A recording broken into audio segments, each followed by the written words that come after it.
প্রান্তিক ও নিম্ন আয়ের মানুষকে সুরক্ষা দিতে ফ্যামিলি কার্ড চালু, কৃষকদের জন্য কৃষি কার্ড, স্বাস্থ্যসেবা নিশ্চিত করা ও তরুণদের কর্মসংস্থান সৃষ্টি সহ 9 দফা অঙ্গীকার করে দলের নির্বাচনী ইশতেহার ঘোষণা করেছে বিএনপি।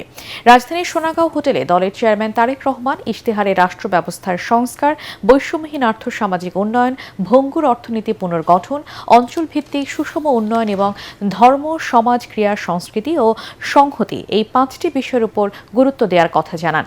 তিনি বলেন, যে কোনো মূল্যে দুর্নীতি দমন, আইনের শাসন প্রতিষ্ঠা ও জবাবদিহিতা নিশ্চিত করা হবে।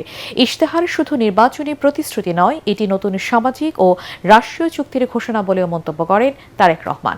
বিস্তারিত জানাচ্ছেন মইনুল হাসান। জনগণের ভোটে রাষ্ট্র পরিচালনার দায়িত্ব পেলে আগামী 5 বছর বিএনপি বাংলাদেশকে কিভাবে এগিয়ে নিতে চায় সেই পরিকল্পনার বিস্তারিত তুলে ধরতে গণমাধ্যমের সামনে দলের চেয়ারম্যান তারেক রহমান। হোটেল সোনারগাঁয়ে বিভিন্ন দেশের কূটনীতিক, বিশিষ্ট ব্যক্তি, রাজনৈতিক দলের নেতৃবৃন্দ সহ সুশীল সমাজের প্রতিনিধিদের উপস্থিতিতে ত্রয়োদশ জাতীয় সংসদ নির্বাচন সামনে রেখে দলের নির্বাচনী ইশতেহার ঘোষণা করে তারেক রহমান বলেন, রাষ্ট্র ব্যবস্থার সংস্কারের মাধ্যমে গণতন্ত্র, সুশাসন নিশ্চিত করা হবে। স্বৈরাচারের সময় সর্বশক্তিমান আল্লাহর প্রতি পূর্ণ আস্থা ও বিশ্বাস, এই কথাটিকে সরিয়ে দেওয়া হয়েছে। ইনশাআল্লাহ 12 তারিখের নির্বাচনে বাংলাদেশের জনগণের সমর্থনে বিএনপি সরকার গঠনে সক্ষম হলে আমরা সংবিধানে সর্বশক্তিমান আল্লাহর প্রতি পূর্ণ আস্থা ও বিশ্বাস এই রাষ্ট্র পরিচালনার মূলনীতি হিসাবে আমরা সংবিধানে এটিকে পুনঃস্থাপন করতে চাই। দলীয় প্রধানের দায়িত্ব নিয়ে প্রথমবারের মতো ইশতেহার তুলে ধরতে গিয়ে তিনি বলেন, বৈষম্যহীন আর্থসামাজিক উন্নয়ন ও টেকসই রাষ্ট্রীয় সক্ষমতা অর্জন করাই হবে বিএনপির অন্যতম লক্ষ্য। 20 কোটি মানুষের দেশ ঢাকা থেকে আমরা কখনোই সার্বিকভাবে দেশের উন্নয়ন করতে সক্ষম হব না। আমাদেরকে যে কোনো মূল্যে অবশ্যই চেষ্টা করতে হবে যাতে করে আমরা স্থানীয় সরকারকে শক্তিশালী করতে পারি, জবাবদিহিতা তৈরি করতে পারি এবং লোকাল যে সমস্যাগুলো আছে সেগুলো যাতে স্থানীয় পর্যায়ে আমরা ধীরে ধীরে সমাধান করতে পারি। বিগত ফ্যাসিবাদী সরকার দুর্নীতি, দুঃশাসনের মাধ্যমে দেশের অর্থনীতি ধ্বংস করে গেছে অভিযোগ করে তারেক রহমান বলেন, ভঙ্গুর অর্থনীতি পুনর্গঠন করে শক্তিশালী ভিত্তির উপর দাঁড় করাতে হবে। অর্থনীতির গণতন্ত্রায়ন, বিনিয়োগ ও আর্থিক প্রতিষ্ঠান সংস্কার, শিল্প খাত ও সৃজনশীল অর্থনীতির উন্নয়ন, সেবা খাত, বিদ্যুৎ, জ্বালানি, পরিবহন খাত, আইসিটি, রাজস্ব আয় ও ব্যয় ব্যবস্থাপনা। অর্থনৈতিক স্থিতিশীলতা তখনই হয় যখন সেই দেশের মধ্যবিত্ত শ্রেণীটি অনেক বড় আকার ধারণ করে। আমাদের পরিকল্পনা হচ্ছে অর্থনীতির ক্ষেত্রে আমরা বাংলাদেশের মধ্যবিত্ত শ্রেণী বলতে যেটি কয়েক বছর আগেও প্রায় ধ্বংসপ্রাপ্ত ছিল, সেই মধ্যবিত্ত শ্রেণীটিকে আমরা অর্থনৈতিকভাবে ধীরে ধীরে শক্তিশালী করে গড়তে তুলতে চাই। দীর্ঘ উপস্থাপনায় গুরুত্বপূর্ণ প্রতিটি খাতের সমস্যা তুলে ধরে বিএনপি প্রধান বলেন, অঞ্চল ভিত্তিক সুষম উন্নয়ন নিশ্চিত করা হবে। ইশতেহারে ধর্ম, সমাজ, ক্রীড়া, সংস্কৃতি ও সংহতি সব বিষয়ই বিএনপির পরিকল্পনা তুলে ধরা হয়। আমার দেশের স্বার্থ, আমার দেশের মানুষের স্বার্থ রক্ষা করে যাদের বন্ধুত্ব সহযোগিতা পেলে আমরা আমাদের দেশে নতুন ব্যবসা বাণিজ্য প্রতিষ্ঠিত করতে পারবো, আমার দেশের মানুষের কর্মসংস্থানের ব্যবস্থা করতে পারবো, আমাদের দেশের অর্থনৈতিক অবস্থা শক্তিশালী হবে। অবশ্যই আমার দেশের স্বাধীনতা এবং সার্বভৌমত্ব অক্ষুণ্ণ রাখবে। এইটার ভিত্তিতেই আমরা আমাদের পররাষ্ট্রনীতি পরিচালিত করব। এক ব্যক্তি সর্বোচ্চ 10 বছর প্রধানমন্ত্রী থাকতে পারবেন।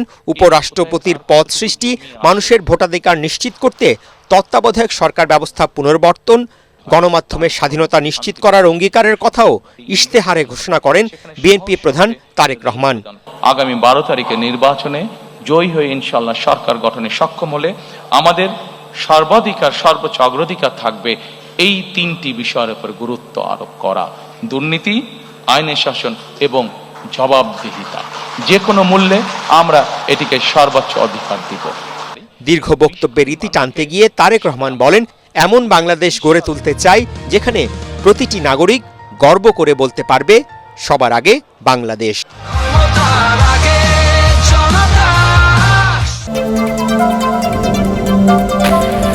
12 ফেব্রুয়ারি নির্বাচনে জয়ের মাধ্যমে 54 বছরের ফ্যাসিবাদ আর দুঃশাসন থেকে দেশের মানুষকে মুক্তি দেওয়া হবে জানিয়েছেন জামায়াতে ইসলামের আমির ডক্টর শফিকুর রহমান।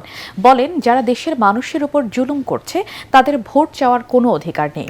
দক্ষিণবঙ্গের 5টি জেলায় জামাত ইসলামী ও 11 দলীয় নির্বাচনী ঐক্যের জনসভায় এসব কথা বলেন তিনি। জানান, ক্ষমতায় এলে দুর্নীতি আর চাঁদাবাজি শক্ত হাতে দমন করবে জামাত ইসলামী। এহসানুল গনি স্বজনের ক্যামেরায় বিস্তারিত জানাচ্ছেন খায়রুল ইসলাম। এখন যে দেশে বরিশালের মেহেন্দিগঞ্জ উপজেলার আরশি কলেজ মাঠে 11 দলীয় জোটের নির্বাচনী জনসভায় যোগ দেন জামায়াত ইসলামের আমির ডাক্তার শফিকুর রহমান। এই সুযোগ আমাদের হাতে না আসা পর্যন্ত আমরা লড়াই চালিয়ে যাব। এ সময় তিনি বলেন, জামায়াতের বিরুদ্ধে মিথ্যাচার মেনে নেবে না জনগণ। যারা নিজের দল সামলাতে পারে না তারা কিভাবে দেশ পরিচালনা করবে এমন প্রশ্নও রাখেন তিনি। রাঘব বুয়াল, গডফাদার, মাফিয়া এরা থাকবে আইনের দরাছোঁয়ার বাইরে, আর ওই যারা সিসকাচুর তাদেরকে আনবেন আপনি আইনের আওতায় শাস্তি দেবেন, এটা চরম অন্যায়। এ সময় শেখ মুজিবুর রহমানকে নিয়েও কথা বলেন জামায়াতের আমির। আমরা ধারণা করি শেখ মুজিবুর রহমান সাহেব তার সমস্ত যোগ্যতা আন্তরিকতা দিয়ে চেষ্টা করেছেন, কিন্তু 11 দিনই বাংলাদেশ চালাতে পারবেন না। তার প্রয়োজন হবে তার সহযোগীদের সহযোগিতা। সেই সহযোগিতা তিনি পান নাই। আক্ষেপ করে অনেক কথাই তিনি বলে গেছেন, আমি এগুলো এখন বলতে চাই না। এরপর পটুয়াখালী, ঝালকাঠি ও পিরোজপুর জেলায় নির্বাচনী জনসভায় বক্তব্য রাখেন ডাক্তার শফিকুর রহমান। আল্লামা দিলদার হোসেন সাঈদের কলিজার টুকরা তার দ্বিতীয় সন্তান শামীম সাঈদের হাতে আমরা ইনসাফের প্রতীক তুলে দিলাম। এ সময় ক্ষমতায় এলে স্বাধীনতা পরবর্তী 54 বছরের দুঃশাসন আর দুর্নীতির সংস্কৃতি পরিবর্তনের প্রতিশ্রুতিও দেন জামায়াত আমির। বাংলাদেশ 54 বছরে বেইনসাফিতে ভরে গেছে, যার কারণে ভয়াবহ ইনকলাবী হয়ে এবারকার নির্বাচনের সুযোগ পায় লড়াই করার জন্য। তিনি বলেন, নির্বাচনে জয়ী হলে দুর্নীতি চাঁদাবাজি দূর করে আইনের শাসন প্রতিষ্ঠা করবে জামাত। জুলাই যারা আন্দোলন করে, সংগ্রাম করে, বুক চিতিয়ে, জীবন দিয়ে, পঙ্গু হয়ে লড়াই করে আমাদেরকে বাংলাদেশ এনে দিয়েছে, তাদের কারো লাশ, কারো রক্ত আমাদের হাতের উপরে, ঘাড়ের উপরে। এই ভার আমাদেরকে বহন করতে হবে, এই আমানত আমাদেরকে আদায় করতে হবে। তারা যে বৈষম্যহীন দুর্নীতিমুক্ত বাংলাদেশ চেয়েছিল, সেই বাংলাদেশ ইনশাআল্লাহ করতে হবে। ক্ষমতায় এলে শিক্ষা ব্যবস্থার আমূল পরিবর্তন করা হবে বলেও জানান শফিকুর রহমান। মানুষের দুঃখ কষ্টকে বুকে ধারণ করে ন্যায়ের পথে অটল থেকে সারা দেশে ছুটে চলেছেন ডাক্তার শফিকুর রহমান। নিপীড়িত মানুষের আর্তনাদকে শক্তিতে রূপ দিয়ে পরিবর্তনের স্বপ্ন নিয়ে শোনাচ্ছেন মুক্তির ডাক, দেখাচ্ছেন আলোর পথ। এরপর নড়াইল, ফরিদপুর ও বোয়ালমারী নির্বাচনী জনসভায় অংশ নেন জামায়াতের আমির সহ 11 দলীয় নির্বাচনী ঐক্যের নেতারা। শরীফ ওসমান হাদি হত্যার বিচারের দাবিতে ইনকিলাব মঞ্চে আন্দোলনরতদের ওপর পুলিশ জল কামানো টিয়ার গ্যাস নিক্ষেপ করেছে। বিকেলে রাজধানী ইন্টারকন্টিনেন্টাল মোড়ের ব্যারিকেড ভেঙে যমুনা অভিমুখে এগোতে চাইলে পুলিশ তাদের বাধা দিয়ে ছত্রভঙ্গ করে দেয়। এতে ইনকিলাব মঞ্চের সদস্য সচিব আব্দুল্লাহ আল জাবের সহ 30 জনের বেশি কর্মী আহত হবার খবর পাওয়া গেছে। এতে বিপ্লবী উদ্যানের 2 নং গেটে বিক্ষোভ মিছিল ও অবস্থান কর্মসূচির ঘোষণা দিয়েছে ইনকিলাব মঞ্চ। এদিকে নবম পে স্কেলের গেজেট প্রকাশ ও বাস্তবায়নের দাবিতে সরকারি কর্মচারীদের প্রধান উপদেষ্টার বাসভবন যমুনা ঘেরাও কর্মসূচিতে পুলিশের টিয়ার শেল, রাবার বুলেট নিক্ষেপ করেছে পুলিশ। বেলা 11:15টায় হোটেল ইন্টারকন্টিনেন্টালের পাশের সড়কে পুলিশের ব্যারিকেড ভেঙে যমুনার প্রবেশ মুখে অবস্থান নিলে আন্দোলনকারীদের ছত্রভঙ্গ করতে টিয়ার শেল ও জল কামান নিক্ষেপ করে পুলিশ। এতে বেশ কয়েকজন আহত হয়। আন্দোলনকারীরা অভিযোগ করে বলেন, অন্তর্বর্তী সরকারের সময় নবম পে কমিশন গঠন করা হলেও দীর্ঘ সময় পেরোলেও গেজেট প্রকাশ করা হয়নি। বারবার আশ্বাস দিয়েও তা বাস্তবায়ন না করায় সরকারি কর্মচারীদের সঙ্গে প্রতারণা করা হচ্ছে। এই মুহূর্তে পুরো এলাকায় থমথমে পরিস্থিতি বিরাজ করছে। পরিস্থিতি নিয়ন্ত্রণে পুরো এলাকায় 6 প্লাটুন বিজিবি ও নৌবাহিনীর সদস্যদের মোতায়েন করা হয়েছে।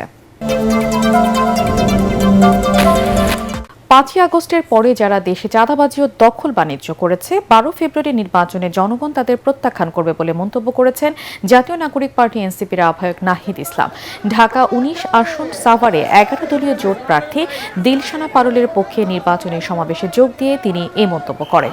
নাহিদ বলেন, দিল্লির তাবেদারি যারা করে এসেছে এবং নতুন করে যারা ওই দেশটির তাবেদারি করতে চায়, তাদের রাজনীতি বাংলাদেশে আর কোনোদিন প্রতিষ্ঠিত হবে না। স্থানীয় জামাত ও এনসিপি নেতাকর্মীরা সমাবেশে উপস্থিত ছিলেন।